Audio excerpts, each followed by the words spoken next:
Hello दोस्तों, कैसे हो आप लोग। आज हम बाबा बैद्यनाथ धाम के बारे में बताने जा रहा हूँ। जो लोग पहली बार मेरे वीडियो को देख रहे हैं वे मेरे चैनल को लाइक और सब्सक्राइब करना ना भूले। प्लीज सब्सक्राइब जरूर कर दे। तो चलिए शुरू करते हैं। बाबा बैद्यनाथ मंदिर विश्व का एकमात्र शिवालय है जहाँ पर शिव और शक्ति एक साथ विराजमान है। यही कारण है कि इसे शक्तिपीठ और हृदय पीठ भी कहते हैं। ऐसा माना जाता है कि इस नगरी में आने से शिव और शक्ति दोनों का आशीर्वाद मिलता है। पुरोहित बताते हैं कि यहाँ पहले शक्ति स्थापित हुई, उसके बाद शिवलिंग की स्थापना हुई है। 12 ज्योतिर्लिंगों में से एक पवित्र बैद्यनाथ शिवलिंग झारखंड के देवघर में स्थित है। इस जगह को लोग बाबा बैजनाथ धाम के नाम से भी जानते हैं। कहते हैं भोलेनाथ यहाँ आने वाले की सभी मनोकामनाएं पूरी करते हैं, इसलिए इस शिवलिंग को कामना लिंग भी कहते हैं।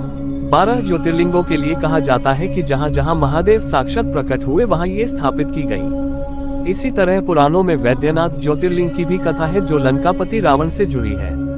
भगवान शिव के भक्त रावण और बाबा बैजनाथ की कहानी बड़ी निराली है। पौराणिक कथा के अनुसार दशानन रावण भगवान शंकर को प्रसन्न करने के लिए हिमालय पर तप कर रहा था। वह एक एक करके अपने सिर काटकर शिवलिंग पर चढ़ा रहा था। 9 सिर चढ़ाने के बाद जब रावण 10वां सिर काटने वाला था तो भोलेनाथ ने प्रसन्न होकर उसे दर्शन दिए और उससे वर मांगने को कहा। तब रावण ने कामना लिंग को ही लंका ले जाने का वरदान मांग लिया। रावण के पास सोने की लंका के अलावा तीनों लोकों में शासन करने की शक्ति तो थी ही, साथ ही उसने कई देवता, यक्ष और गंधर्वों को कैद करके भी लंका में रखा हुआ था। इस वजह से रावण ने ये इच्छा जताई कि भगवान शिव कैलाश को छोड़ लंका में रहें। महादेव ने उसकी इस मनोकामना को पूरा तो किया, पर साथ ही एक शर्त भी रखी। उन्होंने कहा कि अगर तुमने शिवलिंग को रास्ते में कहीं भी रखा तो मैं फिर वहीं रह जाऊंगा और नहीं उठूंगा। रावण ने शर्त मान ली।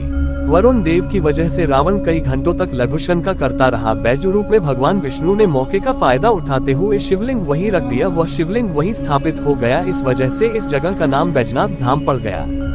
देवघर झारखंड राज्य के संथाल परगना विभाजन में देवघर जिले का मुख्य शहर है। ये भारत का 12 शिव ज्योतिर्लिंगों में से एक है और भारत में 51 शक्ति पीठों में से एक है। बैद्यनाथ मंदिर के साथ यह एक महत्वपूर्ण हिंदू तीर्थस्थल केंद्र है। ये क्षेत्र के सबसे बड़े शहर भागलपुर से 150 किलोमीटर दूर स्थित है। ये जुलाई और अगस्त के बीच श्रावण हिंदू कैलेंडर का एक महीना के मेले के लिए प्रसिद्ध है। लगभग 8 से 10 मिलियन भक्त भारत के विभिन्न हिस्सों से इस स्थान पर आते हैं और सुल्तानगंज, जो कि देवघर और बैद्यनाथ से लगभग 108 किलोमीटर दूर है, से एकत्रित देवता को गंगा का पवित्र जल चढ़ाते हैं। बैद्यनाथ धाम, जिसे बाबा धाम के नाम से भी जाना जाता है, भगवान शिव के 12 महाज्योतिर्लिंग मंदिरों में से एक है जहां उन्होंने भारत में स्वयं को प्रकट किया था। बैद्यनाथ के प्राचीन मंदिर परिसर में मुख्य ज्योतिर्लिंग मंदिर के साथ 22 सुंदर मंदिर हैं।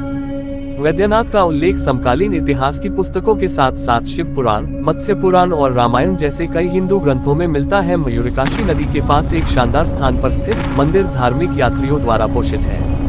मुख्य मंदिर के बगल में देवी पार्वती का एक सुंदर शक्तिपीठ मंदिर स्थित है। बैद्यनाथ शिव और शक्ति के पवित्र बंधन का एक वसीयतनामा है, जिसे दुनिया की नींव माना जाता है। श्रावण के शुभ महीने में लाखों तीर्थयात्री आशीर्वाद के लिए बैद्यनाथ आते हैं। बैद्यनाथ की उत्पत्ति के बारे में कई कहानियां हैं जो देवघर शहर में प्रचलित हैं। सबसे लोकप्रिय कहानी यह है कि त्रेता युग में लंका के राजा रावण ने भगवान शिव की निरंतर पूजा की थी। रावण नगर की सुरक्षा के लिए महादेव को लंका में रहने के लिए राजी करना चाहता था। उनकी भक्ति से प्रसन्न होकर शिव ने उन्हें अपना आत्मलिंगम श्रीलंका ले जाने की अनुमति दी, लेकिन भगवान ने एक शर्त रखी कि शिवलिंग टूटना नहीं चाहिए या यात्रा के दौरान किसी अन्य व्यक्ति को स्थानांतरित नहीं किया जाना चाहिए। देवताओं को डर था कि रावण भगवान शिव की सुरक्षा में दुनिया में तबाही मचा देगा। जल देवता वरुण ने रावण के पेट में प्रवेश किया और उससे पानी छोड़ने की तीव्र इच्छा महसूस हुई, इसलिए उसने शिवलिंग को एक ब्राह्मण, जो भगवान गणेश का अवतार था, को सौंप दिया। ब्राह्मण ने लिंगम को देवघर में रख दिया और इस तरह यह इस स्थान पर चिपक गया। इससे क्रोधित होकर रावण ने हिंसा का सहारा लिया और शिवलिंग को उठाने की कोशिश करते हुए उसे क्षतिग्रस्त कर दिया। उसे बहुत ग्लानि हुई और उसने एक एक करके अपने 10 सिर भगवान शिव को चढ़ाने शुरू कर दिए। उनकी तपस्या से प्रसन्न होकर भगवान शिव प्रकट हुए और उनकी सभी चोटों को ठीक किया। इस प्रकार उन्हें वैद्य डॉक्टर नाम मिला और इस स्थान को बैद्यनाथ के नाम से जाना जाने लगा। देवी सती ने शिव के साथ अपने विवाह के लिए अपने पिता की आपत्ति के खिलाफ विद्रोह करने के लिए अपना जीवन बलिदान कर दिया। उसकी मृत्यु का सम्मान करने के लिए भगवान विष्णु ने उसके शरीर को 52 भागों में विभाजित किया, जो पृथ्वी पर विभिन्न स्थानों पर गिरे और मंदिरों में बदल गए। इन स्थानों को शक्तिपीठ कहा जाता है और वैद्यनाथ शक्तिपीठ वह स्थान है जहां सती का हृदय पृथ्वी पर गिरा था। वैद्यनाथ भगवान शिव के 12 महाज्योतिर्लिंगों में से एक है, जहां वे प्रकाश के एक उग्र स्तंभ के रूप में प्रकट हुए थे। मंदिर शिव भक्तों के दिलों में अत्यधिक महत्व रखता है और हर साल भक्तों की भीड़ को आकर्षित करता है। वैद्यनाथ की एक अनूठी विशेषता यह है कि इसकी पूजा ज्योतिर्लिंगम के साथ साथ शक्तिपीठम शिव की पत्नी देवी शक्ति के मंदिर के रूप में की जाती है। शिव पुराण के अनुसार पवित्र मंदिर शिव और शक्ति की दिव्य एकता का प्रतीक है। इस प्रकार ये हिंदू विवाहों के लिए बहुत शुभ माना जाता है। ऐसा माना जाता है कि जब कोई जोड़ा मंदिर में शादी करता है या दर्शन के लिए जाता है तो उनकी आत्मा अनंत काल के लिए एक साथ बंध जाती है। इसलिए दुनिया भर से हजारों हिंदू जोड़े आशीर्वाद के लिए वैद्यनाथ आते हैं। मंदिर का उल्लेख मत्स्य पुराण में आरोग्य वैद्यनाथी के रूप में मिलता है, वह स्थान जहां शक्ति भगवान शिव को सभी मानव विकृतियों से भक्तों को ठीक करने में सहायता करती है। शिव भक्तों का मानना है कि जो कोई भी मंदिर में जाता है उसे सभी भौतिक विपत्तियों से छुटकारा मिल जाता है। भक्त इस श्रद्धेय मंदिर की पूजा करके मोक्ष प्राप्त कर सकते हैं। देवघर के सुंदर मंदिर में एक विशाल प्रांगण है जो विशाल सफेद पत्थर की दीवारों से घिरा है। वैद्यनाथ परिसर में लगभग 22 अन्य मंदिर हैं जो विभिन्न देवताओं को समर्पित हैं। धार्मिक मान्यताओं के अनुसार देवताओं के शिल्पकार विश्वकर्मा ने इस खूबसूरत मंदिर का निर्माण किया था। मंदिर के 3 भाग हैं, मुख्य भवन, मध्य भाग और प्रवेश द्वार।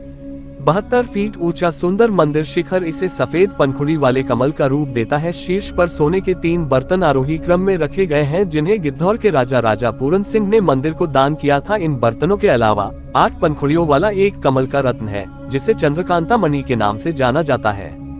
मंदिर के गर्भगृह के अंदर पवित्र ज्योतिर्लिंग स्थित है, जो लगभग 5 इंच व्यास का है, जो 4 इंच के पत्थर की पटिया पर उठा हुआ है। देवी पार्वती का मंदिर मुख्य शिव मंदिर से सटा हुआ है और दोनों मंदिरों के शिखर पवित्र धागों से बंधे हुए हैं। वैद्यनाथ की एक अनूठी विशेषता यह है कि पूरे मंदिर को एक चट्टान से बनाया गया था। इस प्रकार इसके स्थापत्य आकर्षण में इजाफा हुआ। मंदिर में पूजा समारोह हर दिन सुबह 4 बजे शुरू होता है, जब प्रधान पुजारी षोडशोपचार 14 अलग अलग अनुष्ठान करते हैं। मंदिर के पुजारी पहले लिंगम पर कच्चा जल शुद्ध जल डालकर पूजा करते हैं। उसके बाद तीर्थयात्रियों द्वारा फूल और बेल के पत्तों का प्रसाद चढ़ाया जाता है। दिन की पूजा अपराह्न 3:30 बजे तक जारी रहती है, जिसके बाद मंदिर को बंद कर दिया जाता है और श्रृंगार पूजा के लिए शाम 6 बजे फिर से खोल दिया जाता है। भक्त भगवान शिव को चढ़ाने के लिए प्रसिद्ध देवघर पेड़ा भी चढ़ाते हैं। बाबाधाम देवघर का दूसरा नाम में दान और प्रसाद स्वीकार करने के लिए एक कार्यालय भी है। मंदिर में एक विशेष अनुष्ठान होता है, जहां स्वयं सेवक शिव और पार्वती मंदिरों के शिखर पर चढ़कर उन्हें भक्तों द्वारा चढ़ाए गए पवित्र लाल धागों से बांधते हैं। यह एक बहुत ही शुभ अनुष्ठान है जो भगवान शिव और देवी पार्वती की एकता का प्रतीक है। जुलाई अगस्त के महीने में श्रावण मेला देवघर में मनाया जाने वाला सबसे उल्लेखनीय आयोजन है। सुल्तानगंज से एकत्रित गंगा नदी के पवित्र जल की पेशकश करने के लिए 8 मिलियन से अधिक भक्त वैद्यनाथ आते हैं। गंगा जल को कांवर नामक एक सुंदर धन से सजाए गए बांस की छड़ी के सिरों पर बंधे 2 बर्तनों में रखा जाता है। भक्त अपने कंधों पर कांवर ले जाते हैं और वैद्यनाथ तक पहुंचने के लिए 108 किलोमीटर की पैदल दूरी तय करते हैं। मेरा यह वीडियो कैसा लगा कमेंट में जरूर लिखिए। मिलते हैं अगले वीडियो में, तब तक अपना ख्याल रखिए। धन्यवाद।